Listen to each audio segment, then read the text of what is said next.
Pourquoi? Parce qu'ils étaient déçus. Le maître est mort. Celui qui faisait notre joie. Celui qui faisait notre force. Celui qui répondait à notre prière. Et il n'est plus. Et il devient de l'histoire. Si Dieu reste le Dieu de l'histoire, nous n'aurons jamais l'enthousiasme pour le servir. Si Dieu reste quelque chose d'historique, il ne répond pas aux prières. Il ne guérit pas. Il ne délivre pas. Amen. Il n'y aura pas l'enthousiasme dans nos cœurs. Il n'y aura pas le feu qui nous enflamme. Voilà pourquoi sortons Dieu de l'histoire. Ne restons pas un Dieu historique. Il a marché sur les eaux. Il avait guéri un poisson. Il a ressuscité un tel. Mais qui est ce Dieu aujourd'hui? Qui est pas dit amen? C'était pénible. Mais en chemin, comme il parlait de Jésus, oh le maître, ils l'ont crucifié, comme il parlait de lui, Jésus était au milieu. Il a parlé au milieu d'eux. Il peut dire amen. Il a dit, je n'abandonne jamais les miens. Il n'abandonne jamais son peuple. Comme il parlait de lui, il était au milieu d'eux. Et je prenais tout mon cœur. Et ce matin, comme nous parlons de lui, il est au milieu de nous. L'être invisible est ici. La puissance est ici. La volonté de Dieu est ici. Est-ce que vous êtes là? Comme nous parlons de lui, il n'est pas une réunion politique. C'est une association. C'est une mutuelle. C'est une église du Dieu vivant. Parlons du Dieu vivant. C'est le Saint-Esprit dans l'obligation d'être ici pour exaucer aux prières. Et dans l'obligation d'être ici pour guérir les malades. Et dans l'obligation de faire vivre sa parole. Est-ce que nous sommes là ce matin? Alors, il leur dit, mais pourquoi vous êtes découragés comme ça? Pourquoi vos pas sont devenus lourds? Pourquoi il n'y a pas d'enthousiasme? Pourquoi il n'y a pas de joie? Ils ont dit, oh, comment on peut être dans la joie? Vous ne savez pas ce qui se passe? Le maître était tué. Jésus de Nazareth.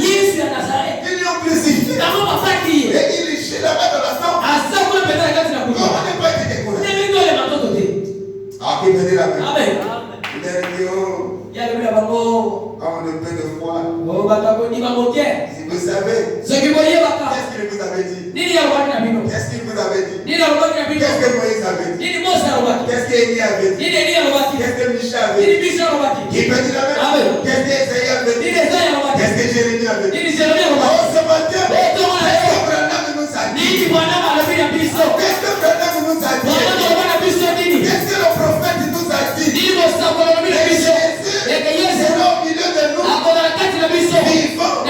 Jusqu'à ce qu'il revienne dans sa forme physique. Qui peut dire amen? Qu'est-ce que le prophète nous a dit? Qu'est-ce que le message nous dit? Qu'est-ce que la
qui pouvait discerner les pensées de cœur de Satan.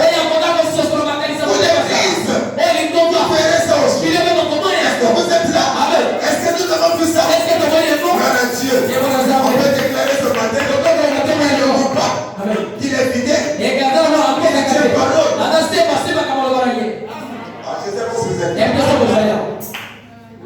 Qu'est-ce qu'il vous avait dit?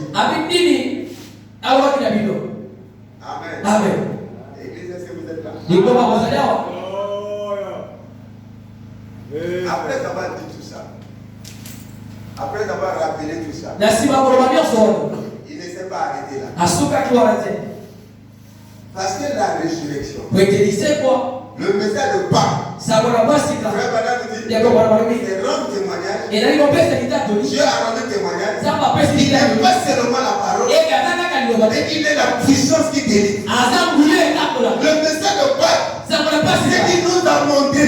Il n'est pas seulement la mécanique du parole, mais il est Dieu lui-même, le Saint-Esprit qui fait vivre la parole. Le message de Pâques, c'est qu'il nous a montré qu'il n'est pas seulement les mots, il n'est pas seulement la parole, il est le Dieu qui délivre. Il est la puissance qui délivre. Le message de Pâques, c'est la mécanique et la dynamique qui donne le mouvement. Le message de Pâques qui peut dire Amen. C'est une bonne nouvelle. Est-ce que nous sommes là? Et vous n'avez pas seulement ma parole. Vous avez aussi mon esprit. Amen. Le message de Pâques, c'est dire à l'église, vous n'avez pas seulement mes paroles. Je vous laisse pas seulement mes paroles. Mais je suis avec vous pour rendre cette parole vivante. Qui peut dire Amen? Que vous ne me laissez pas dans l'histoire. Que vous soyez convaincus que je vis à jamais. Et c'est nous sommes là. Amen. Alors il ne s'est pas arrêté là. C'est le mot en parole. Après avoir parlé, quand le soleil commençait à se coucher, Amen. Les disciples Cléopas et son ami l'ont invité dans la maison. L'homme qui a parlé. Il dit cette fois-ci, je passe aux œuvres. Il peut dire Amen. J'ai parlé. Maintenant c'était le temps de la confirmation. Amen. Parler mal de l'homme. Mais le pouvoir de confirmer mal de Dieu. Donc il voulait montrer au disciple que le message de Pâques n'était pas seulement prêché. Que le message de Pâques c'est la démonstration de la puissance du Saint-Esprit. Il voulait montrer que le message de Pâques, c'est pas seulement le corps parole, mais il y a aussi le ressort moteur. Pour donner la bonne heure, pour affirmer ce qu'on a dit. Nous avons un Dieu qui parle, nous avons un Dieu qui confirme, nous avons un Dieu qui agit, nous avons un Dieu qui parle, nous avons un Dieu qui agit, nous avons un Dieu qui parle, et un Dieu qui délivre. Voilà le message de Pâques. Il veut dire Amen. Ils sont entrés dans la maison. On est apporté le pain. Et quand